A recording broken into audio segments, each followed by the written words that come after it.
اور جو کچھ کہا جائے سنا جائے رب تعالیٰ اس کہنے سننے کے مطابق عمل کی توفیق نصیب فرمائے۔ اس مجلس کو ہم سب کے لیے خاص طور پر اور ساری دنیا والوں کے لیے عام طور پر ہدایت کا اور نجات کا ذریعہ بنائے۔ ہمارا آج کا موضوع پیارے نبی حضرت محمد مصطفیٰ صلی اللہ علیہ وسلم کے ایک ایسے معجزے پر ہے جو رہتی دنیا تک مومنوں کے دلوں میں نور پیدا کرتا رہے گا اور ان کے ایمان میں اضافے کا باعث بنتا رہے گا۔ آپ صلی اللہ علیہ وسلم کی زندگی میں اللہ تعالیٰ نے بہت سارے معجزات کا ظہور فرمایا۔ پہلی چیز یہ سمجھنے کی ہے کہ معجزہ کہتے کس کو ہیں؟ عادات کے خلاف جو چیز عقل میں نہ آتی ہو کہ یہ چیز عقل کے طور پر اور دنیا میں اسباب کے طور پر ممکن ہے۔ مثلا انگلیوں میں سے پانی نکلنا، عقل مانتی ہے کہ انگلیوں میں سے پانی نکلے گا؟ بھئی نہیں نکلے گا، انگلیوں میں سے پانی کیسے نکل سکتا ہے؟ لیکن اللہ اگر ہمارے آقا حضرت محمد مصطفیٰ صلی اللہ علیہ وسلم کی انگلیاں کٹورے میں پڑے اور انگلیوں سے چشمے جاری ہو جائیں تو عام عادت کے خلاف، عقل کے خلاف اللہ تعالیٰ نبیوں کی نبوت پر دلیل کے طور پر یہ معجزے ظاہر فرماتا ہے۔ یہ معجزہ نبیوں کے علاوہ کسی اور کے ذات سے جڑا ہوا نہیں ہوتا۔ ہمارے آقا حضرت محمد صلی اللہ علیہ وسلم کی زندگی میں اللہ نے بہت سی مرتبہ معجزات کا ظہور فرمایا۔ انہی میں سے بہت بڑے بڑے جو معجزات ہیں ان میں سب سے بڑا معجزہ ہے آقا پر قرآن کا اترنا۔ قرآن نبی کریم صلی اللہ علیہ وسلم کے معجزات میں سب سے بڑا ہے اور یہ اکیلا ایسا معجزہ ہے جو قیامت تک باقی رہے گا۔ باقی جتنے معجزے آپ صلی اللہ علیہ وسلم کے ہیں ان میں سے بیشتر نبی کے وقت میں، نبی کی زندگی کے آخری ایام تک یا ایک خاص وقت تک محدود تھے، اس کے بعد اس کا اثر یا وہ کیفیت جو اس وقت کی خرق عادت تھی وہ ختم ہو جاتی۔ قرآن کے بعد چند اور معجزات ہیں بہت بڑے بڑے آقا صلی اللہ علیہ وسلم کی۔ ان میں سے ایک بہت بڑا معجزہ پیارے نبی صلی اللہ علیہ وسلم کا معراج پر جانا ہے۔ معراج ایک ایسا معجزہ ہے کہ اگر ہم غور کریں تو سمجھ میں آ ہی نہیں سکتا۔ انسان اگر عقل کے ترازو پہ آقا کے معراج کے سفر کو تولے گا تو کبھی عقل نہیں مانے گی، لیکن معراج نبی صلی اللہ علیہ وسلم قرآن سے ثابت ہونے کے باعث ہمارے عقیدے میں شامل ہے۔ اس بات کو ہر مومن کے لیے صحیح تسلیم کرنا کہ آپ صلی اللہ علیہ وسلم نے ایک ہی رات میں مکہ مکرمہ سے بیت المقدس تک اور بیت المقدس سے ساتوں آسمان اور ساتوں آسمان سے اوپر پھر سدرۃ المنتہا، پھر سدرۃ المنتہا سے اوپر صریف الاقلام، پھر اس کے اوپر ایک نور کا بحر اور سمندر، پھر اس کے اوپر کرسی، پھر اللہ رب العزت کا عرش۔ اللہ کے نبی صلی اللہ علیہ وسلم نے رات کے چھوٹے سے حصے میں اس سفر کو اللہ کے فضل سے پورا کیا۔ اسی کو قرآن نے کہا سبحان الذی اسری بعبدہ لیلا من المسجد الحرام الی المسجد الاقصی۔ پاک ہے وہ ذات، پاک ہے وہ ذات جو اپنے بندے کو رات کے چھوٹے سے حصے میں مسجد حرام سے مسجد اقصی تک لے کر چلی گئی۔ اللہ تعالیٰ نے اپنے آپ کے لیے سبحان کا لفظ استعمال کیا۔ سبحان کہتے ہیں بالکل پاک ہے وہ ذات، ہر عیب سے، شرک سے، کمیوں سے، نقائص سے اللہ تعالیٰ کی ذات پاک ہے۔ اور فرمایا اپنے بندے کو ایک رات کے چھوٹے سے حصے میں اللہ تعالیٰ نے یہ سفر کرا دیا۔ یہاں پہ ہمیں اس بات کا بھی پتہ چلتا ہے ہماری عقلوں کے اور ظاہری اسباب کے اعتبار سے کوئی چیز کتنی ہی بڑی کیوں نہ ہو اور ناممکن کیوں نہ ہو، اللہ کے لیے کوئی چیز بڑی ہے ہی نہیں۔ وہ تو قادر مطلق ہے، وہ خالق دو جہاں ہے، وہ مالک ارض و سما ہے، اس کے لیے کوئی چیز بڑی نہیں۔ وہ ناممکن کو ممکن بنا دے، وہ امپوسیبل کو پوسیبل بنا دے، وہ محال کو ممکن بنا دے، وہ تو مالک ہے۔ وہ سارے جہان اس کے ایک اشارے کے محتاج ہیں اور ایک اشارے پر چلتے ہیں۔ ہوا یہ کہ ہمارے آقا حضرت محمد صلی اللہ علیہ وسلم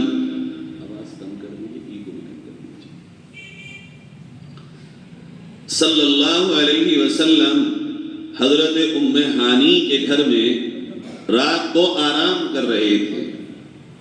ام ہانی آپ صلی اللہ علیہ وسلم کی چچا زاد بہن ہیں۔ ان کا اصل نام تھا سیدہ فاختہ رضی اللہ تعالی عنہا۔ فرماتے ہیں آپ صلی اللہ علیہ وسلم وہاں آرام کر رہے، اچانک چھت پھٹی اور اس میں سے حضرت جبریل علیہ السلام ایک فرشتوں کے دستے کے ساتھ نازل ہوئے۔ آپ آرام کر رہے ہیں، جبریل علیہ السلام نے آپ صلی اللہ علیہ وسلم کے قدموں کو بوسہ دیا، ہلایا نہیں۔ یہاں یہ بتا دیا گیا ادب و احترام میں اللہ کے بعد ہر مخلوق سے افضل ہیں سرور کونین صلی اللہ علیہ وسلم۔ حضرت مولانا قاری حنیف جالندھری رحمت اللہ علیہ نے اس کو بڑے مزے لے کے بیان کیا۔ وہ کہتے ہیں جبریل آیا اور کھڑا ہو گیا کہ یہ امام الانبیاء تو سو رہے ہیں، اب جگاؤں کیسے؟ اس نے صدا لگائی، اللہ یہ تیرے حبیب تو سو رہے ہیں، آواز دوں؟ آواز آئی جبریل نہیں۔ سر ہلاؤں؟ آواز آئی نہیں۔ اللہ پھر کیا قدم ہلا دوں؟ آواز آئی کہ نہیں۔ اللہ پھر کہا یہ میرے حبیب کی عظمت کا وقت ہے، قدموں کو بوسہ دے کے جگا۔ بوسہ دیا، آپ صلی اللہ علیہ وسلم کی آنکھ کھلی۔ حضرت جبریل نے کہا چلیے۔ اب جبریل کو تو اللہ کے نبی جانتے تھے، اللہ کی طرف سے پیغام لے کے آتا ہے، قرآن کو لانے والا یہ وہ معزز فرشتہ ہے جو فرشتوں کا سردار ہے۔ آپ چلے اور کعبۃ اللہ میں آ گئے۔ کعبے کے دو حصے ہیں، ایک تو وہ ہے جو بنا ہوا ہے اور ایک وہ ہے جو گولائی میں ہاف گول میں ہے۔ یہ دونوں کعبہ ہیں، چھت والا بھی کعبہ اور یہ گولائی والا بھی کعبہ، فضیلت میں رتی برابر، دونوں میں کوئی فرق نہیں۔ ایک شخص کعبے کے اندر نماز پڑھے، ایک حتیم میں نماز پڑھے، ایک ذرے کے برابر بھی ثواب میں کوئی فرق نہیں آتا۔ اللہ کی مشیت ہے، یہ بھی اللہ کا غیبی نظام ہے۔ آج کل انہوں نے بند کر دیا، کھلے گا انشاءاللہ، وہ وقت بھی آئے گا کہ حتیم پھر کھلے گا۔ یہ اللہ نے ایک ایسا نظام بنایا تھا اپنے حبیب کی امت کے لیے، کعبے کا دروازہ تو کبھی کبھی کھلے گا، اس میں جانے والے تو چند لوگ ہوں گے، مگر اللہ رب العالمین، رسول اللہ رحمت للعالمین، اور وہ بھی خصوصاً اپنی امت کے لیے کعبے میں نماز پڑھنے کا امیروں سے اور شاہوں سے زیادہ موقع تو میں اپنے حبیب کی امت کے عام غریبوں کو دے دوں گا، اور وہ دیتا ہے رب۔ حتیم میں جو چاہے جا کے 2 رکعت پڑھے، اسے وہی ثواب ملتا ہے جیسے کعبۃ اللہ کے اندر نماز پڑھنے کا ثواب ہے۔ فرمایا آپ صلی اللہ علیہ وسلم حتیم میں گئے اور حضرت جبریل نے حضور کو لٹا دیا، اور یوں حضرت آپ صلی اللہ علیہ وسلم کے سینہ مبارک پہ ہاتھ پھیرا تو آپ کو ہلکی سی اونگ آ گئی۔ پھر وہ بات ہوئی کہ جو آج سوچنا بھی ناممکن ہے، اگر کوئی یہودی، کوئی نصرانی، کوئی کافر اسلام کو نہ ماننے والا یہ سمجھے کہ ہر بات کو میں عقل کے ترازے پہ تول لوں تو اس کو اسلام ہی سمجھ میں نہیں آئے گا۔ حضرت جبریل نے حضور کا سینہ کھول دیا اور سینہ کھول کے دل نکالا اور دل نکال کے زمزم سے اس کو دھویا. پھر ایک طباق لایا گیا جس میں ایمان و حکمت بھری ہوئی تھی اللہ کی طرف سے، وہ اس دل میں پرو دی گئی اور وہ پرونے کے بعد دل اپنی جگہ پر رکھا گیا اور پھر سینہ بند کر دیا گیا اور بالکل ایسے ہی ہو گیا جیسے پہلے تھا سینہ. یہ چیز وہ تھی چونکہ دنیا کی کوئی آنکھ، یہاں تک کہ پیغمبروں کی آنکھ میں بھی وہ طاقت نہیں جو اللہ کا دیدار کر سکے. حضرت موسیٰ نے نہیں کہا تھا اے اللہ میں تجھے دیکھنا چاہتا ہوں. اللہ نے کہا موسیٰ بات تو ہو ہی رہی ہے، ہمارا پیغام تو آ ہی رہا ہے تجھے پاس. کہا نہیں اللہ میں دیکھنا چاہتا ہوں. اللہ نے کہا قال لن ترانی، موسیٰ نہیں دیکھ پاؤ گے. کہ اللہ پھر بھی دکھا دے. کہ آؤ طور پہ آ جاؤ. طور پہ پہنچے، وہ جو اللہ کو دیکھنا تو دور، خالی اللہ کے نور کی ایک تجلی جو پڑی تو حضرت موسیٰ بے ہوش ہو کے گر گئے اور پکار اٹھے پاک ہے رب، پاک ہے رب، تجھے دیکھنا کسی آنکھ کے بس میں نہیں ہے. جبکہ موسیٰ علیہ السلام بھی ان 4 پیغمبروں میں جو کتاب والے ہیں وہ پیغمبر ہیں، لیکن آنکھ میں وہ قوت نہیں جو اللہ کا دیدار کر سکے. اب رسول اکرم صلی اللہ علیہ وسلم کو چونکہ بلایا جا رہا ہے اور وہاں ایسی ایسی چیزوں کا مشاہدہ ہونا ہے جس کے لیے کوئی اسپیشل چیز ہے جو اللہ کی طرف سے نبی کے دل میں ڈالی جا رہی ہے. وہ قوت، وہ نور ایمانی، وہ اللہ کی طرف سے اسپیشل کوئی چیز جو جبریل علیہ السلام حکمت لے کے آئے ہیں وہ بھر دی گئی.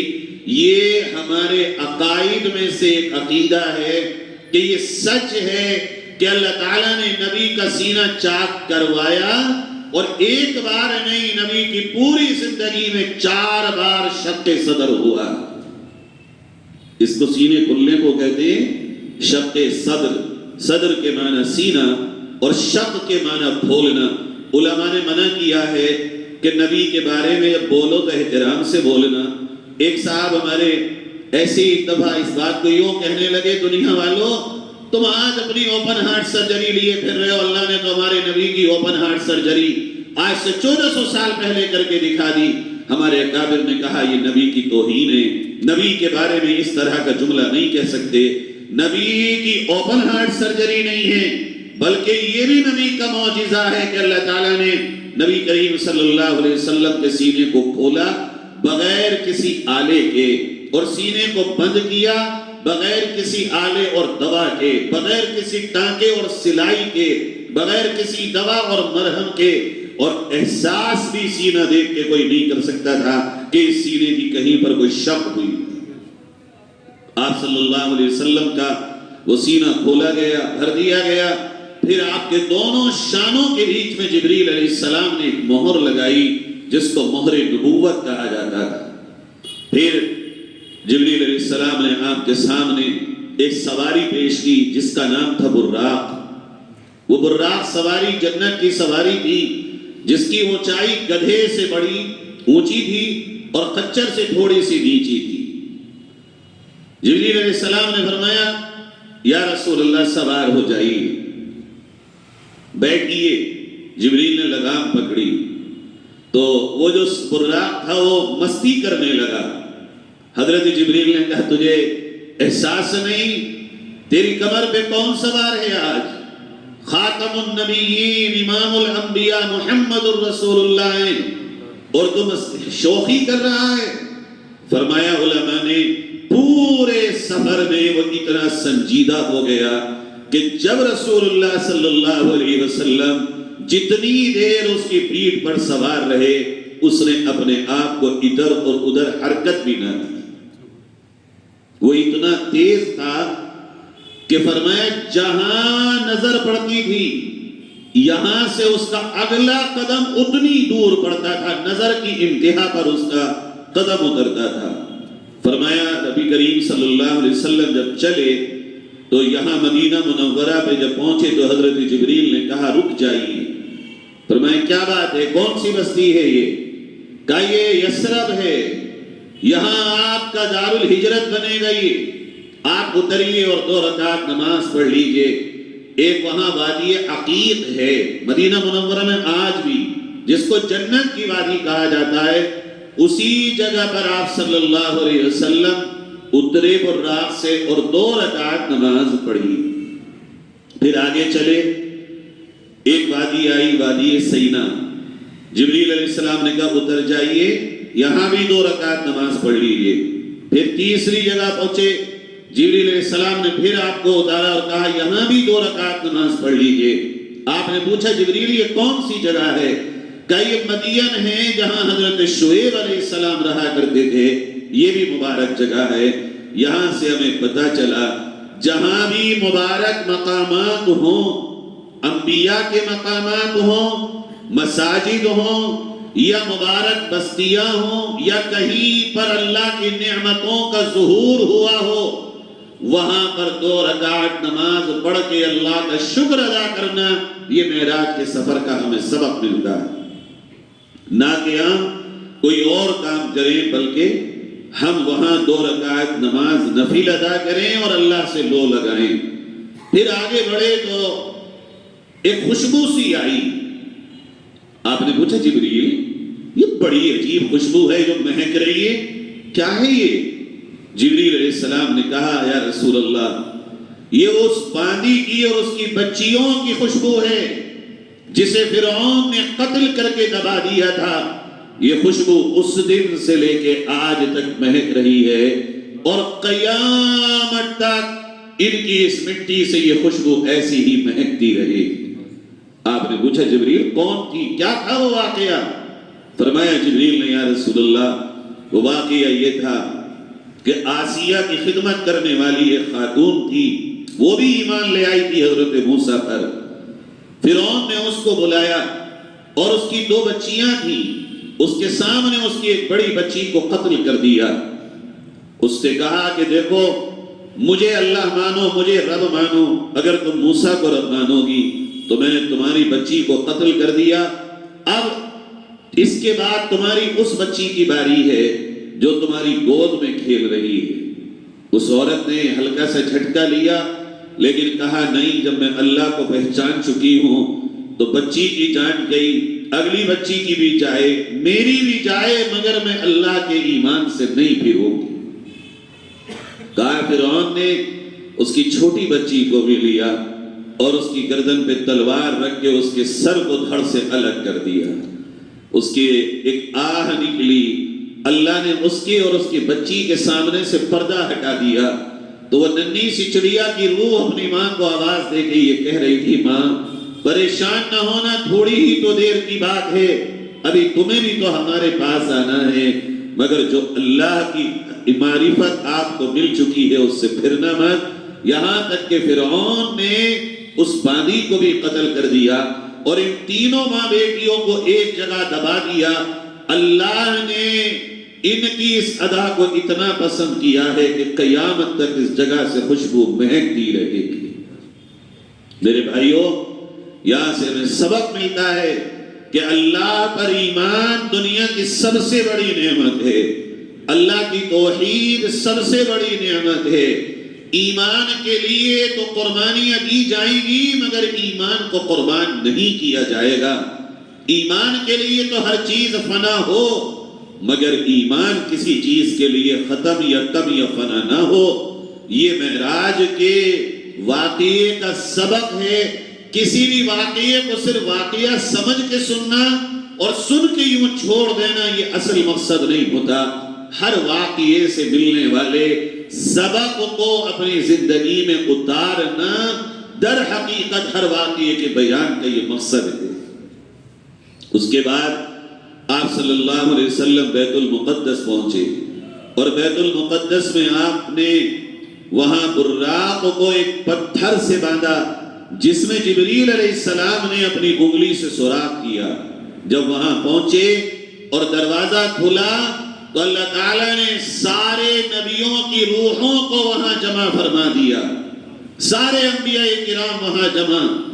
حضرت جبریل نے دیکھا صفیں لگی ہیں، آپ علیہ السلام نے دیکھا صفیں لگی ہیں، آپ بھی کھڑے ہو گئے۔ اب مصلی پہ کوئی نہیں بڑھتا، حضرت جبریل آئے اور پیارے نبی صلی اللہ علیہ وسلم کا دست مبارک پکڑا اور کہا آپ آگے بڑھیے، آپ ہی نماز پڑھائیے، اللہ تعالیٰ نے آپ کو امام الانبیاء کے لقب سے نوازا ہے۔ آپ علیہ السلام آگے بڑھے اور سارے نبیوں کو آپ نے نماز پڑھائی۔ بھائیوں، ہم اس نبی کی امت میں ہیں جو نبیوں کا بھی امام ہے، جو کائنات کا امام ہے، جو ساری دنیا کا امام ہے۔ ہمارے نبی پر نبوت تمام ہے، اور نبی صلی اللہ علیہ وسلم کو اللہ نے جو اعزاز، جو مرتبہ، جو مقام عطا فرمایا، ساری کائنات کے مقام اور مرتبے ملا کر جمع کیے جائیں تب بھی ہمارے نبی صلی اللہ علیہ وسلم کے مقام و مرتبے کو کوئی نہیں پہنچ سکتا۔ نماز سے فارغ ہوئے، حضرت جبریل علیہ السلام نے کہا براق کو یہیں پر چھوڑ دیجئے۔ الگ الگ حدیثوں میں الگ الگ بات ہے کہ ایک سیڑھی لائی گئی جو نور کی ایک سیڑھی ہے۔ اس سفر کو جو مکہ مکرمہ سے مسجد اقصی تک ہوا، اس کو کہتے ہیں اسراء۔ یاد کر لیجئے، قرآن نے اس کو کہا اسراء، رات میں سفر کرنا۔ قرآن نے کہا سبحان الذی اسری بعبدی لیلا، یہ اسرا ہے، اسرا۔ اس سفر کو کہتے ہیں معراج کے دو حصے، ایک مکے سے فلسطین بیت المقدس تک، اور ایک بیت المقدس سے آسمانوں کا سفر۔ مکے سے لے کر بیت المقدس تک کے سفر کو سفر اسرا کہا جاتا ہے، اور بیت المقدس سے لے کر آسمانوں تک کے سفر کو سفر معراج کہا جاتا ہے۔ افسوس کی بات یہ ہے ہمارے آپ کے گھروں میں کتنی جوان، کتنی بچیاں، کتنی خواتین اور کتنے مرد وہ ہیں جنہیں یہ بھی نہیں پتا کہ معراج اور اسرا کیا چیز ہے، جبکہ سیرت نبی صلی اللہ علیہ وسلم کا یہ وہ عنوان ہے جس میں اللہ تعالیٰ نے ہمیں اور آپ کو وہ تحفے دیے ہیں کہ ہم اس کا گمان نہیں کر سکتے۔ اب یہاں سے سفر شروع ہوا، بڑا مزیدار سفر۔ اللہ اللہ، ایسا سفر تو کسی کو ملا ہی نہیں تھا۔ کہاں کسی کو یہ سفر نصیب ہوا کیوں ہے یہ؟ اللہ نے بلایا کیوں ہے یہ جو آسمانوں پر سفر شروع ہو رہا ہے، اس کے پیچھے کا ایک پس منظر ہے۔ ایک چھوٹا سا میں اس کو بس 1-2 منٹ میں بتاؤں۔ پیارے نبی صلی اللہ علیہ وسلم مکہ مکرمہ میں اپنی عمر کے 40ویں سال سے لگاتار آزمائشوں میں تھے، یہاں تک کہ وہاں کے دشمنوں نے نبی کا دل دکھانے میں اور تکلیف دینے میں کوئی کسر نہیں چھوڑی۔ لیکن ایسے حالات میں 2 مددگار اللہ نے نبی کے بنائے تھے جو سہارا بنے ہوئے تھے۔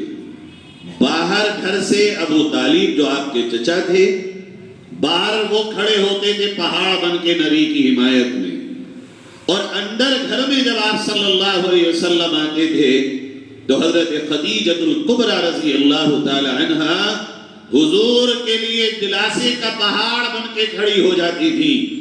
نبی جب گھر میں آ جاتے تھے تو حضرت خدیجہ ان کے ساتھ ایسا معاملہ کرتی تھی کہ آپ صلی اللہ علیہ وسلم کا باہر کا وہ جو زبانوں کے تیروں کے زخم تھے ہلکے پڑ جاتے تھے۔ اتفاق یہ ہوا کہ حضرت خدیجۃ الکبریٰ رضی اللہ تعالیٰ عنہ کا انتقال ہو گیا۔ پھر اچانک چند مہینے گزرے، خواجہ ابو طالب کا بھی انتقال ہو گیا۔ اب حضور کے جو اندر کے غم کو بانٹنے والے اور باہر کو غم کے بانٹنے والے تھے، دونوں چلے گئے۔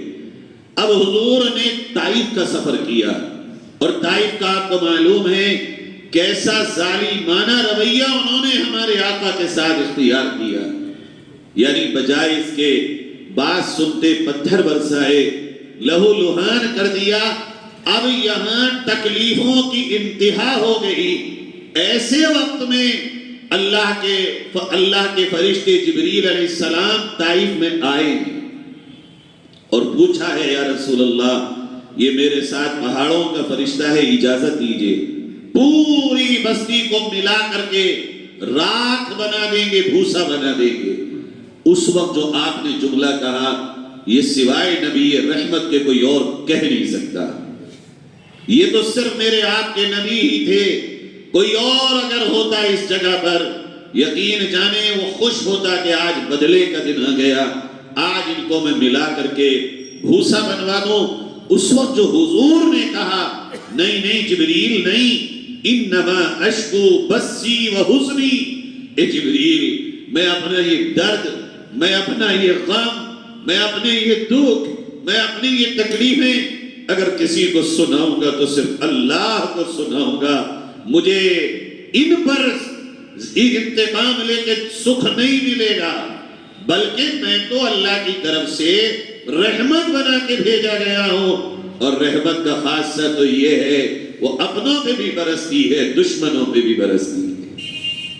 اس وقت جو حضور نے کہا انا رحمت للعالمین، میں رحمت بنا کے بھیجا گیا ہوں، بد دعا نہیں کروں گا، بدلہ نہیں لوں گا۔ اب یہاں غور یہ کریں صبر کی انتہا ہو گئی، اس سے آگے بھی کوئی صبر ہوگا بھلا؟ مکے کے ظالم کھڑے ہوں باہر، کانٹے بچھا رہے ہوں، گالیاں دے رہے ہوں، پاگل مجنون اعوذ باللہ، جادوگر کہہ رہے ہوں، گلے میں پھنڈے لگا رہے ہوں، بلال کو تڑپا رہے ہوں، اور ادھر طائف میں یہ حشر کر دیا گیا ہو۔ اب جب صبر کی بھی انتہا ہوئی، تکلیفوں کی بھی انتہا ہوئی، غموں کی بھی انتہا ہوئی، تو اللہ رب العزت نے اس وقت اپنے قرب کی بھی انتہا والے سفر پہ بلانے کا فیصلہ فرما دیا۔ اس صبر کا پھل اور اس غم کا علاج اسی طرح ممکن تھا۔ جو تکلیفوں کی گھاٹیوں سے حضور کو اللہ نے گزروا دیا تھا، اب ایسا کچھ چاہیے تھا مرہم کہ جس کے لگانے کے بعد وہ دکھ اور غم ہلکے پڑ جاتے۔ اللہ نے یوں بیت المقدس سے جو سفر شروع کرایا، اب حضرت جبریل پہلے آسمان پہ پہنچے۔ یہاں ایک بہت بڑا سبق ملے گا ہمیں آپ کو۔ جبریل کون ہے؟ سارے فرشتوں کے سردار، لیکن جبریل علیہ السلام نے پہلے آسمان کا دروازہ کھٹکھٹایا۔ یہ جو نیلا نیلا دکھتا ہے یہ آسمان نہیں ہے، یہ آسمان کا عکس ہے۔ جیسے شیشہ ہو اور شیشے کو دھوپ میں آپ کریں تو اس کا عکس، اس کا ریفلیکشن جو پڑتا ہے وہ شیشہ نہیں ہوتا، اسی طرح یہ جو نیلی نیلی چھت ہمیں نظر آتی ہے یہ آسمان نہیں ہے، یہ آسمان کا عکس ہے۔ حدیث میں آتا ہے پیارے نبی صلی اللہ علیہ وسلم نے فرمایا زمین سے ایک آسمان اور ایک آسمان سے دوسرے آسمان کی مسافت، ڈسٹینس اتنا ہے جیسے دنیا کی نارمل رفتار میں کوئی بندہ 500 برس تک لگاتار چلے، اتنی مسافت زمین سے ایک آسمان کی۔ یہاں ایک چھوٹی سی رات کے چھوٹے سے حصے میں پہنچے حضرت جبریل اور کہا، حضرت جبریل نے دروازہ کھٹکھٹایا، وہ جو آسمان کے دروازے پہ فرشتہ بیٹھا ہے اس نے پوچھا کون؟ کہ جبریل۔ کہ ساتھ میں کون ہے؟ من معک؟ کہ محمد الرسول اللہ۔ کہ ان کے لیے کیا اجازت ہے اندر آنے کی؟ کہ جی ہاں اجازت ہے۔ اس نے دروازہ کھولا۔ سبق ملتا ہے ہم کتنے ہی بڑے کیوں نہ ہوں، ذمہ دار ہی کیوں نہ ہوں، اپنے ہی گھر میں کیوں نہ رہتے ہوں، مگر ہمیں اپنے بچوں کے دروازے بھی کمروں میں کھٹکھٹا کے جانا چاہیے۔ یوں ہی ہمیں کسی کے بھی گھر میں بغیر آواز دیے اور بغیر اجازت لیے نہیں جانا چاہیے، چاہے ہم ذمہ دار ہی کیوں نہ ہوں۔ چلے اوپر کو، پہلے ہی آسمان پہ جو حضور پہنچے تو سامنے جو ایک شخصیت تھی وہ تھے حضرت آدم علیہ السلام۔ حضرت جبریل نے کہا سلام کریے، آپ نے فرمایا السلام علیکم۔ حضرت آدم نے جواب دیا مرحبا لابن صالح والنبی صالح، مرحبا مرحبا، ویلکم، استقبال ہے میرے نیک بیٹے کا اور نیک نبی کا، کیونکہ ساری کائنات میں سارے انسان تو آدم کے بیٹے ہی ہیں نا۔ پہلا استقبال اللہ تعالیٰ نے پہلے آسمان پہ ابا جان آدم علیہ السلام سے کرایا۔ اس کے بعد دوسرے آسمان پہ پہنچے، کھٹکھٹایا، کون؟ جبریل۔ من معک؟ محمد الرسول اللہ، اجازت دی گئی ہے؟ جی اجازت دی گئی ہے۔ اوپر پہنچے تو دوسرے آسمان پہ حضرت عیسیٰ علیہ السلام اور حضرت یحییٰ علیہ السلام، حضرت جبریل نے کہا سلام کیجیے، آپ نے سلام کیا، حضرت عیسیٰ نے اور حضرت یحییٰ نے جواب دیا مرحبا للنبی الصالح، مرحبا ہو، ویلکم ہو صالح نبی کے لیے۔ تیسرے آسمان پہ پہنچے، پھر وہی سوال جواب، اور وہاں تیسرے آسمان پر حضرت یوسف علیہ السلام نے استقبال فرمایا۔ چوتھے آسمان پہ پہنچے، پھر وہی سوال جواب، پھر جب داخل ہوئے حضرت ادریس علیہ السلام نے استقبال فرمایا۔ پانچویں آسمان پہ پہنچے، حضرت ہارون سے ملاقات ہوئی۔ چھٹے آسمان پہ پہنچے، حضرت موسیٰ علیہ السلام سے ملاقات ہوئی، اور پھر ساتویں آسمان پہ پہنچے تو پھر حضرت ابراہیم علیہ السلام سے ملاقات ہوئی، اور حضرت ابراہیم کو جب آقا نے سلام کیا تو انہوں نے بھی وہی جواب دیا جو حضرت آدم نے دیا تھا، مرحبا لابن الصالح والنبی الصالح، مرحبا ہو میرے نیک بیٹے اور نیک نبی کو، چونکہ ابراہیم علیہ السلام کی بھی اولاد میں ہمارے نبی۔ اب وہاں پہنچنے کے بعد ملاقات ہو گئی تو حضرت آدم علیہ السلام پہ جو نظر پڑی تھی پہلے آسمان پہ، تو آپ نے ان کو ایک منظر دیکھا۔ وہ منظر یہ تھا کہ حضرت آدم اپنی داہنی طرف دیکھتے تھے تو مسکراتے تھے، بائیں طرف دیکھتے تھے تو رو جاتے تھے۔ حضرت جبریل سے آپ نے پوچھا جبریل یہ کیا بات ہے، یہ اس طرف ہنستے ہیں اور اس طرف روتے ہیں؟ کہا چونکہ یہ ابو البشر ہیں، یہ سارے انسانوں کے باپ ہیں۔ داہنی طرف دیکھتے ہیں تو جنتی انسان نظر آتے ہیں، اپنی جنتی اولادوں کو دیکھ کے مسکرا پڑتے ہیں، اور بائیں طرف دیکھتے ہیں تو پھر گنہگار اور اللہ کے حکموں کو توڑنے والے جہنمی انسان نظر آتے ہیں تو آنسو گر پڑتے ہیں۔ میرے بھائیوں، یہ واقعی ایک نبی کا جذبہ ہوتا ہے۔ اب وہاں اللہ کے نبی علیہ السلام نے اس منظر کو دیکھ کے اپنے سفر کو آگے بڑھایا مزید، تو دیکھا حضرت ابراہیم بیٹھے، ایک جگہ ہے بیت المعمور، جیسے یہاں کعبہ ہے نا، بالکل اسی کے اوپر ساتوں آسمانوں کے اوپر ایک ایسی کعبہ ہے جس کا نام ہے بیت المعمور۔ اس کا نام کیا ہے؟ بیت اللہ، اس کا نام ہے بیت المعمور۔ وہاں آپ نے دیکھا فرشتے جا رہے ہیں، عبادت کر رہے ہیں اور آ رہے ہیں۔ آپ نے مجھے جبریل یہ کیا ہے؟ کہ اللہ کے نبی یہ بیت المعمور ہے، روزانہ اس میں 70,000 فرشتے عبادت کے لیے جاتے ہیں، اور ایک بار جو فرشتہ اس میں داخل ہو گیا قیامت تک اسے دوبارہ داخل ہونے کا موقع نہیں ملے گا۔ میرے عزیزو، ہم کتنے خوش نصیب ہیں، وہ فرشتوں کی جماعت ایک ہی بار اللہ کے اس کعبے میں جا سکتی ہے، ایک ہم نبی کے امتی ہیں، 100 بار جائیں 50 بار جائیں، ایک ہی عمرے کے سفر میں جتنی بار چاہے جا کے حرم میں نماز پڑھ لیں۔ آپ نے وہ دیکھا اور آگے بڑھ گئے۔ اب جب اور اوپر چڑھے تو ایک بیری کا درخت آیا جس کو سورۃ النجم میں اللہ تعالیٰ نے بیان کیا، ثم دنا فتدلى فكان قاب قوسين او ادنى۔ یہ پورا واقعہ معراج کا اس سورت میں بیان کیا اور فرمایا عندها سدرۃ المأوى یا عندها جنۃ المأوى، ایک بیری کا درخت ہے جس کا نام ہے سدرۃ المنتہا۔ اب وہاں حضور پہنچے تو اب جبریل علیہ السلام نے کہا آقا یہاں میری تو انتہا ہے، آگے تو میں نہیں جا سکتا، ہر فرشتے کی انتہا بس، میری انتہا یہاں تک ہے۔ تو آپ نے فرمایا آگے؟ کہ یہ تو صرف آپ جائیں گے۔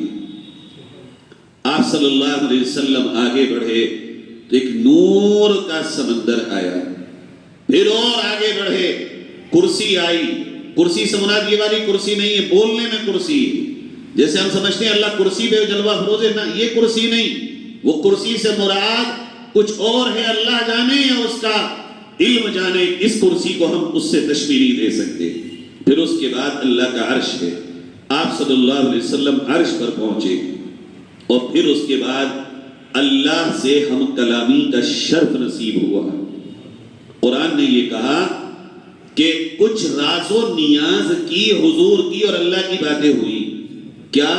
فَأَوْحَى إِلَىٰ عَبْدِهِ مَا أَوْحَى، کچھ باتیں ہوئی ہیں اللہ کی اور اللہ کے نبی کی، کچھ وحی کی ہے اللہ نے اپنے بندے کی طرف، اور کی ہے وہ جو وحی کی ہے، اور کتنا قریب ہو گئے۔ آپ حیران ہو جائیں گے جو قرب اللہ نے نبی کو عطا فرمایا۔ قرآن نے یہ کہا فَكَانَ قَابَ قَوْسَيْنِ أَوْ أَدْنَىٰ، اللہ کی نبی سے معراج میں قرب کا یہ عالم تھا جیسے تیر ہو اور تیر کمان میں لگا ہو۔ کمان کی اور تیر کی کتنی قربت ہوتی؟ قوسین کہتے ہیں کمان کو، تو کمان جب تیر میں لگا ہو تو کیا دوری کیا ہوتی ہے اس کی؟ اللہ نے کہا میرے نبی کی مجھ سے قربت اتنی تھی معراج میں، قاب قوسین او ادنا، جیسے تیر کمان کی قربت ہوتی ہے، وہ قربت میں نے اپنے حبیب کو معراج میں عطا کی۔ پھر وہاں پہ کچھ تحفے دیے میرے بھائیوں، وہ تحفہ اسی ملاقات میں جو ملا وہ سورۃ البقرہ کی آخری آیتیں ملی۔ وہیں پر اللہ تعالیٰ نے نبی کو تحفہ دیا، اے حبیب تجھ سے وعدہ ہے تیری امت میں سے ہر ایک کی بخشش کر دی جائے گی سوائے شرک کرنے والے کے۔ یہ جو تحفہ ملا نا بخشش کا، یہ معمولی تحفہ نہیں ہے امت کے لیے۔ پھر وہیں پر تحفہ ملا، حبیب آپ کو تو ہم نے قرب عطا کر دیا، امت بھی تو قرب چاہتی ہے نا، آپ تو یہاں تک آ گئے، ہم نے بلا لیا، مگر آپ ہی نہیں آئے، آپ کی امت کو بھی قرب دیں گے، اور اس قرب کے لیے ہم آپ کو 50 نمازوں کا تحفہ عطا کر دیں۔ یہ اس ملاقات میں اللہ نے تحفہ دیا۔ حضور علیہ السلام خوش ہو گئے، اللہ میری امت کے لیے اتنی بڑی نعمت۔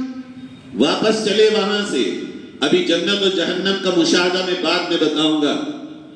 جب واپس چلے تو ابراہیم علیہ السلام نے پوچھا کیا ملا؟ کہا بجان 50 نمازوں کا تحفہ اور یہ، کہا مبارک ہو۔ چھٹے آسمان پہ جب آئے تو حضرت موسیٰ نے پوچھا کیا ملا؟ کہا حضرت موسیٰ سے بھائی اللہ نے 50 نمازوں کا تحفہ دیا۔ اللہ حضرت موسیٰ کو پوری دنیا کے 1400 سال سے اب تک اور قیامت تک کے مسلمانوں کی طرف سے بہتر بدلہ نصیب فرمائے، اور ان پر ہماری طرف سے بے شمار درود و سلام ہو کہ انہوں نے ہمارا خیال کیا اور کہا اے میرے بھائی محمد آپ جائیے اللہ سے درخواست کیجئے، مجھے پتا ہے 50 نمازیں امت پہ بھاری ہو جائیں گی آپ کی، کم کرائیے۔ اللہ اکبر، 9 مرتبہ میرے آپ کے نبی صرف ہماری خاطر اللہ کے پاس کم کرانے گئے ہیں۔ اللہ تحفے کو بھی کوئی کم کراتا ہے بھلا؟ کسی کو دیکھا آپ نے تحفے میں کمی کرواتے ہوئے؟ باخدا یہ تحفہ ہے، نماز حقیقت میں تحفہ ہے۔ روزہ اللہ نے زمین پہ جبریل کو لے کے بھیجا، حج زمین پہ جبریل کو لے کے بھیجا، زکوٰۃ زمین پہ جبریل کو لے کے بھیجی، ہر چیز زمین پہ نازل فرما دی، مگر یہ نماز کا جب وقت آیا ہے تو اس کو تحفہ بنا کر اللہ تعالیٰ نے نبی کو اپنے قریب بلا کر عطا فرمایا۔ کوئی تحفے کو، اور نبی پر 50 نمازیں بالکل بھاری نہیں تھی، نبی پر بالکل بھاری نہیں تھی۔ نبی صلی اللہ علیہ وسلم تو پوری رات اور رات کا اکثر حصہ نماز میں کھڑے ہوتے تھے۔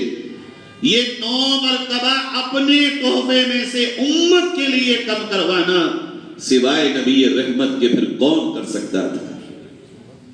جب 10ویں مرتبہ 9ویں مرتبہ آگئے کم کرا کے اور 5 رہ گئی تو حضرت موسیٰ نے کہا بھی اور کم کرائیے، ابھی بھی بھاری ہو سکتی ہے۔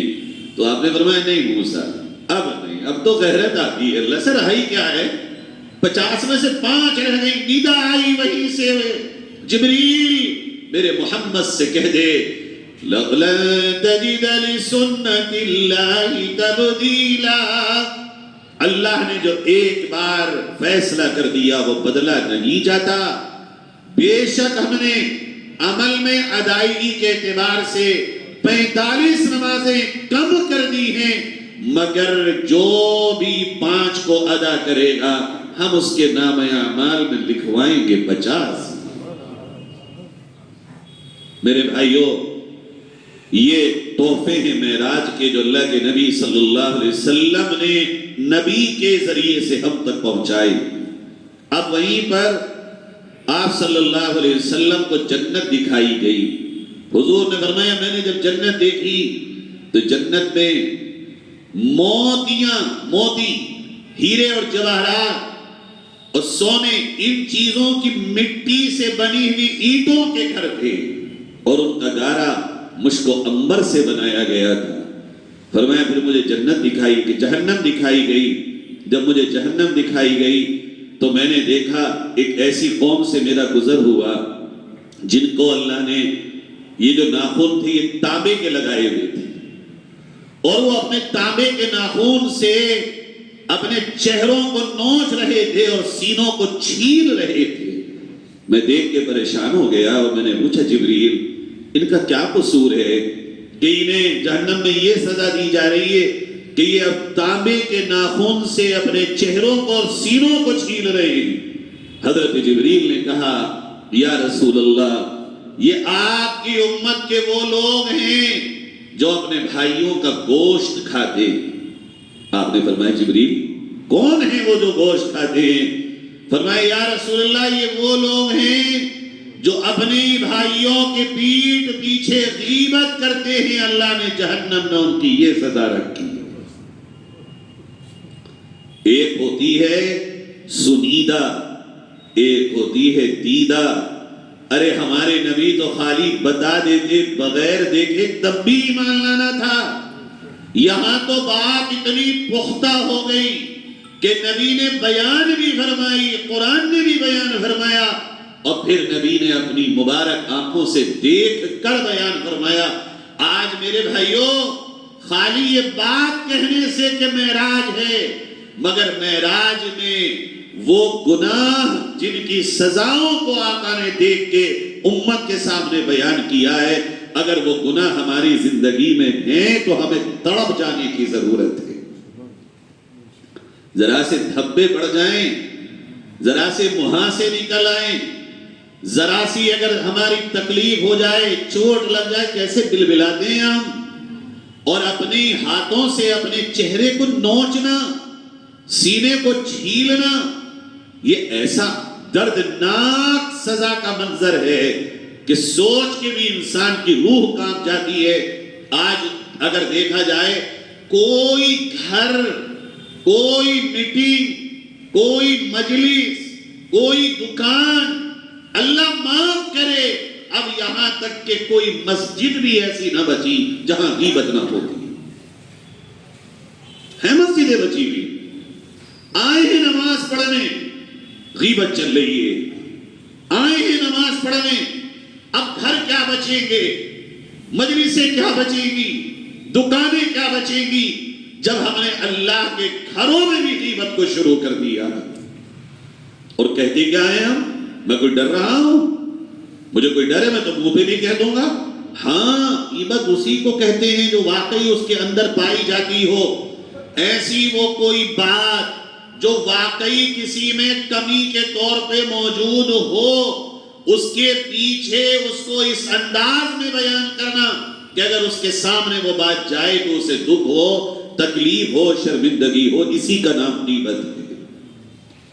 ہم سب غور کریں مائیں بہنیں بھائی، کیا آج ہماری حالت یہ ہے نہیں؟ بڑے بڑے دیندار، معاف کریے گا یہاں تک کہ علماء، امام، قرآن پڑھانے والے، قرآن پڑھنے والے، نماز پڑھنے والے اس گناہ سے اب تو ایسا لگتا ہے اس کو کوئی گناہ ہی سمجھنے تیار نہیں ہے کہ یہ کوئی گناہ بھی۔ یہ اتنا خطرناک گناہ ہے کہ اللہ کے نبی نے جب اس کے درد بھرے عذاب کو دیکھا ہے تو حضور کانپ گئے، اللہ جبریل یہ تو بتا کیا کیا ہے انہوں نے، کون سی بدنصیبی ان کے ذمے لگ گئی؟ ایک خالی غیبت، جسے ہم یہ سمجھ رہے ہیں کچھ ہے ہی نہیں، یہ تو کوئی بات ہی نہیں، کون ہمارا کیا کر رہا ہے۔ ارے دنیا میں کوئی کرے یا نہ کرے، تم ڈرو یا مت ڈرو، مگر نبی نے جو عذاب بتایا اس سے ڈر نہیں لگتا۔ تانبے کی کوئی کیل لینا، سینے پہ چبھو کے دیکھنا دنیا میں۔ اچھا چلو دنیا میں چبھ بھی جائے، دنیا میں چیرا لگ جائے، چہرے پہ کوئی لائن کھنچ جائے، پھٹ جائے، جل جائے، کٹ جائے، علاج تو ہے نا، دوا ہے نا، درد کی بھی، زخم کی بھی، نشان کو مٹانے کو کریم بھی ہے نا۔ مگر وہ جو عذاب دیکھا ہے آقا نے معراج میں، وہ عذاب ایسا ہے، چھین رہے ہیں، چہرے کو نوچ رہے ہیں، ابھی وہ نوچ کے فارغ ہوئے اور درد کی وجہ سے چیخیں نکل رہی ہیں، پھر ایسے ہی ہو گئے، پھر نوچ رہے ہیں، پھر ایسے ہی ہو گئے، پھر نوچ رہے ہیں، لگاتار یہ دردناک عذاب ان کو ملتا رہے گا تاکہ اللہ تعالیٰ کی کوئی رحمت ان پہ ہو جائے اور ان کو جہنم سے نجات۔ فرمایا آپ صلی اللہ علیہ وسلم نے، میں آگے بڑھا تو میرا گزر ایسے لوگوں پر ہوا کہ جن کے سامنے ایک برتن میں پکا ہوا شاندار گوشت تھے اور ایک برتن میں سڑا ہوا سڑیندہ گوشت تھے، لیکن وہ پاک گوشت نہیں کھا رہے ہیں، وہ پاکیزہ برتن میں جو پاک کھانا ہے اسے ہاتھ نہیں لگا رہے، بلکہ وہ سڑے ہوئے، بدبودار، بھسے ہوئے، نجس ترین جو کھانا برتن میں رکھا ہے جس میں سے بہت بھیانک بدبو آ رہی ہے اسے کھا رہے ہیں۔ حضور نے پوچھا جبریل یہ کون ہے جو اتنے شاندار کھانے کو چھوڑ کر اتنے بدبودار، اتنے بھیانک گندے کھانے کو کھا رہے ہیں؟ اور فرمایا وہیں پہ کچھ عورتیں تھیں جو عورتیں اچھے پاکیزہ کھانے کو چھوڑ کے سڑے گلے بھسے بدبودار کھانے کو کھا رہی ہیں۔ جبریل نے فرمایا یا رسول اللہ یہ آپ کی امت کے وہ لوگ ہیں جن کو اللہ تعالیٰ نے حلال طریقے سے کسی عورت کو نکاح میں دیا ہو، ان کے پاس بیوی ہو، پاک بیوی ہو، نکاح کے طریقے سے ان کے آئی ہو زندگی میں، مگر وہ اپنی بیوی کو چھوڑ کر کسی فاحشہ عورت کے پاس جاتے ہوں اور رات گزارتے ہوں اور زنا کرتے ہوں۔ اللہ کے نبی جنہوں نے دنیا میں حلال راستے سے بیوی ہونے کے باوجود زنا کا راستہ اختیار کیا، اللہ نے ان کے لیے جہنم میں یہ سزا رکھی ہے کہ ان کے سامنے اچھا کھانا رکھا جائے گا مگر کھایا نہیں جائے گا، انہیں سڑا ہوا بدبودار کھانا کھلایا جائے گا۔ میرے بھائیوں، اللہ کا کتنا بڑا انعام ہے کہ جن لوگوں کو اللہ نے نکاح کے راستے سے بیوی عطا کی ہو، آج ہو نہیں رہا ہے۔ آپ کے رامپور میں نوجوانوں کا ریل بنی پڑی ہے مساج سینٹروں کی طرف، شادی شدہ لوگوں کی لائنیں لگی پڑی ہیں، جتنے مساج سینٹر ہیں لڑکیاں مساج کرتی ہیں، لڑکے مسلمان جاتے ہیں۔ کیا یہی تو ہے؟ اللہ نے گھر میں خاتون دی ہو، نکاح کر کے لائے ہوں، لیکن ہماری فطرت اگر خراب ہو جائے تو انسان کبھی ادھر اور کبھی ادھر منہ مارتا پھرے۔ اللہ رب العزت نے اس کی بدترین اور دردناک سزا رکھی، فرمایا یہ تو جہنم کی سزا ہے۔ آخرت میں قبر سے جب یہ اٹھیں گے زنا کرنے والے مرد اور عورتیں، تو اللہ تعالیٰ انہیں پیروں کے بل نہیں چلائے گا بلکہ اللہ انہیں اوندھے منہ چلائے گا، منہ کے بل، ہاتھ پیچھے باندھ دیے جائیں گے اور ٹانگوں میں پھندا مار دیا جائے گا اور کہا جائے گا کھچڑ کے آؤ۔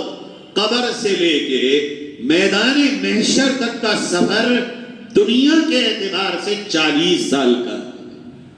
چلو منہ کے بل، انسان اس وقت جو تکلیف محسوس کرے گا اس کا دنیا میں سوچنا بھی ممکن نہیں۔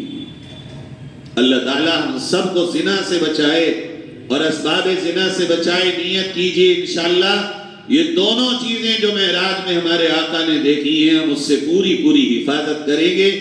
غیبت اگر کوئی کرے تو اس مجلس سے اٹھ کے چلے جاؤ، اگر کہیں غیبت ہو رہی ہو خاموش کر دو، اور اگر کہیں پر زنا کا کوئی بھی راستہ ہو پہلے ہی مرحلے میں بند کر دیا جائے۔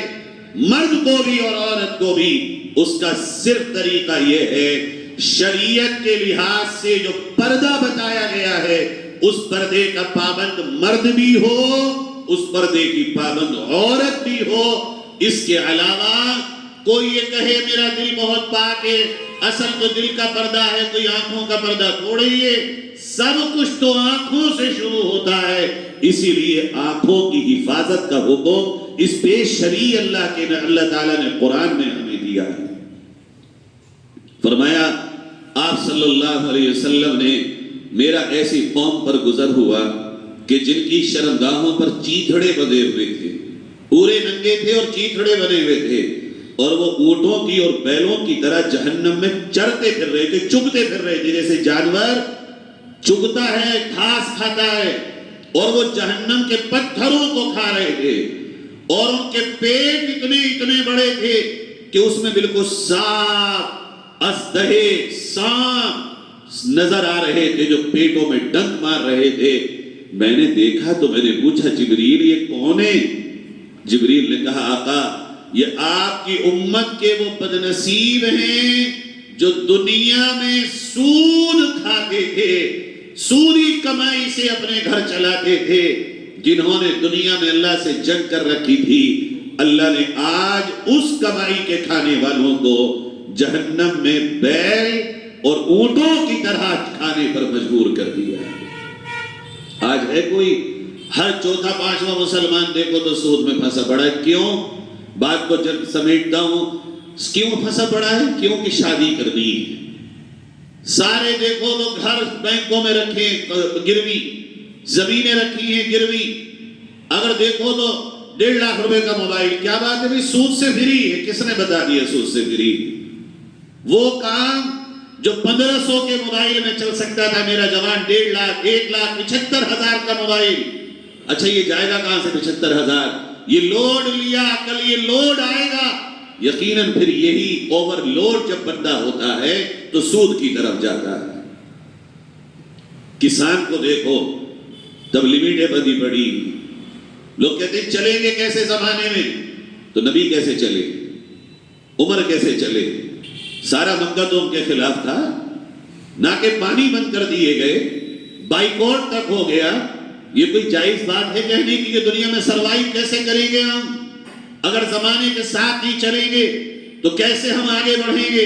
سارا نظام تو سود کا ہوا، تو کیا ہم ہاتھ پہ ہاتھ رکھ کے بیٹھ جائیں؟ دنیا میں ترقی نہ کریں اگر ہم بینکوں کا سہارا نہ لیں؟ میرے بھائیوں، زمانے کے ساتھ ہمیں نہیں چلنا، زمانے کو اپنے ساتھ ہمیں چلانا ہے۔ ہم اس لیے دنیا میں آئے ہیں کہ زمانہ ہمارے ساتھ چلے، اللہ کے دین کے ساتھ چلے۔ ہم زمانے کے بہاؤ میں پہلے نہیں آئے ہیں۔ طے کریے، انشاءاللہ ارادہ کریے، اپنے پیٹوں کو اور اپنے گھر والوں کو سود کے پیسے سے پوری حفاظت کرائیں گے انشاءاللہ۔ چوتھی بات، بہت ساری ابھی مشاہدات ہیں، وقت پورا ہو رہا ہے، اسی پر میں آخری بات پہ ختم کر دوں گا۔ فرمایا نبی کریم صلی اللہ علیہ وسلم نے میرا ایک ایسی قوم پر گزر ہوا جن کی لوہے کی قینچی سے ہونٹ اور زبان کاٹے جا رہے ہیں۔ حضور نے پوچھا جبریل یہ کون لوگ ہیں؟ تو جبریل نے بتایا یا رسول اللہ یہ آپ کی امت کے وہ خطیب اور واعظ ہیں جو دوسروں کو تو نصیحت کرتے تھے مگر ان کی زندگی میں خود عمل نہیں تھا۔ اللہ ہماری حفاظت فرمائے۔ آپ صلی اللہ علیہ وسلم نے یہ منظر دیکھا اور ہم تک پہنچایا اس لیے کہ ہم اپنے آپ کو سب کچھ نہ سمجھیں کہ ہم جو چاہے کہہ دیں۔ ہر کہیں بھی بات کہنے والے کے لیے عمل کے اعتبار سے سب سے پہلے جو انسان دوسروں کو تو یہ سمجھتا ہو کہ یہ اصلاح کے محتاج ہیں مگر اپنے آپ کو بھول جاتا ہو، اللہ تعالیٰ نے قرآن میں فرمایا کبر مقتا عند اللہ، اللہ کے نزدیک یہ بہت بڑی بات ہے کہ تم دوسروں کو کہتے ہو مگر خود عمل نہیں کرتے۔ آج اگر غور کریں تو چاہے ہم ہوں یا آپ ہوں، ہم سب اپنے آپ کو بھولے گئے ہیں، صرف ہمیں دوسرے یاد ہیں۔ وہ اچھے ہو جائیں، وہ یہ کر لیں، وہ یہ ایسے ہوں. اور جب ہم بات کریں تو ہر مسلمان بڑا شاندار بات کرنا جانتا ہے. آج باتوں میں کوئی پیچھے نہیں، نہ مردوں میں نہ عورتوں میں. باتیں بہت بڑی بڑی ہیں، نالج بہت زیادہ، علم بہت زیادہ، بہت کچھ ہے میرے بھائیوں، مگر عمل کہاں ہے؟ عمل کتنا ہے ہماری آپ کی زندگی میں؟ عمل کی ضرورت ہے. کہو کام کرو زیادہ، بولو کام، عمل پہ زیادہ کھڑے اترو. عمل ہی حقیقت ہے، عمل کے بغیر زندگی نہیں. کبھی کبھی تو میرے دل میں آتا ہے کہ بیان کرنا چھوڑ دوں. جب یہ خوف آتا ہے دل میں اپنے ہونٹ اور زبان کے بارے میں کہ کہیں میری بھی نہ کٹے، عمل میں کوتاہ نہ رہ جاؤں. آپ میرے لیے دعا کیا کرو کہ اللہ کہیں بھی باتوں میں مجھے بھی عمل کی توفیق نصیب کیا ہے. فرمایا اس کے بعد ایک ایسی قوم پہ حضور کا گزر ہوا. یہ بات اپنے گھر میں ایک ایک بچے کو یاد کرا دینا. فرمایا حضور نے، میں نے دیکھا ایک آدمی کو پتھر پہ رکھا گیا ہے اور ایک بڑا بھاری پتھر اوپر سے اس کا سر کچلا جا رہا ہے. اس کا بھیجا نکل کے باہر بالکل سر سرما بن گیا. حضور نے پوچھا جبریل یہ کون ہے؟ کہا آقا یہ آپ کی امت کے وہ ہیں جو نمازوں میں سستی کرتے تھے، پڑھتے تو تھے مگر سستی کرتے تھے. حضور نے کہا میں نے دیکھا اس کا بھیجا نکلا، سر کا سرما بنا، پھر فرشتے نے پتھر ہٹایا، تھوڑی دیر میں پھر سر ایسے ہی ہو گیا، پھر فرشتے نے پکڑا، پھر کچلا، پھر اس کو چھوڑا، پھر ایسے ہی ہو گیا، پھر پکڑا، پھر کچلا. آج میرے بھائیوں ہم سب مجھ سمیت نمازوں میں سستی کرنے والے ہیں. کوئی چستی کرنے والا نہیں ہے. کسی کو یہ پرواہ نہیں ہوتی کہ اذان ہونے والی ہے جلدی کرو. دکان سے اٹھو، کھیت سے اٹھو، گھر سے نکلو، بچے ہوں، عورتیں ہوں، مرد ہوں، جوان ہوں، دلوں میں سستی بسی پڑی ہے. خالی سستی کی یہ سزا نبی نے معراج میں دیکھی. آج کا اس بیان کو اگر ہم اس آخری دو باتوں پر بھی پورے طور پر طے کر لیں، کریں گے پھر کہیں گے، کہنا بھی نہیں چھوڑیں گے، کہیں گے ضرور مگر خود کریں گے. نمبر 2 نمازوں میں سستی نہیں کریں گے. اور جب کبھی سستی آئے نا تو ذرا اپنے سر پہ ہاتھ لگایا کرو، یہ کچلا جائے گا. جب دماغ میں کوئی غفلت آئے تو یوں چھوا کرو، یہ پچک جائے گا، بھیجا نکل جائے گا. کیا ہوگا اس وقت؟ بخدا ایک دم کھڑے ہو جاؤ گے انشاءاللہ. یہ چند وہ مشاہدات تھے معراج میں نبی کے جو نبی کریم صلی اللہ علیہ وسلم نے اپنی مبارک آنکھوں سے دیکھ کے ہمیں بتائے. نیت کرتے ہیں انشاءاللہ ہم سب عمل کریں گے. واپس حضور آئے اور آنے کے بعد آپ صلی اللہ علیہ وسلم مکہ معظمہ پہنچے. آپ نے اس واقعے کو بیان فرمایا. کافروں نے مذاق اڑایا، ایسا کیسے ہو سکتا ہے؟ وہ حضرت ابوبکر کے پاس آئے اور کہا دیکھا تمہارے ساتھی کیا کہہ رہے ہیں؟ کہا کیا کہہ رہے ہیں؟ کہا وہ یہ کہہ رہے ہیں میں ایک ہی رات میں بیت المقدس گیا، آسمانوں پہ گیا. کہا واقعی محمد صلی اللہ علیہ وسلم یہ بات کہہ رہے ہیں؟ کہاں کہہ رہے ہیں؟ کہا کہہ رہے ہیں تو بالکل سچ ہے. کہا ابوبکر تم بھی ایسی مانتے ہو؟ کہا میں تو اس سے بھی بڑی بات مانتا ہوں. مجھے بتا دیں کہ جبریل آتا اور قرآن سناتا اور مجھے سناتے، یہ تو پھر بھی چھوٹی بات ہے. اللہ نے اس فرما برداری پر ابوبکر کو صدیق کا لقب دے دیا. ہمیں بھی چاہیے ہم نبی کی ہر بات کو عقل میں آئے نہ آئے، دل مانے نہ مانے. مزید اس طرح کی ویڈیوز کے لیے آپ ہمارے چینل طلحہ شارب طہور کو لائک، شیئر اینڈ سبسکرائب کیجیے. جزاک اللہ خیر.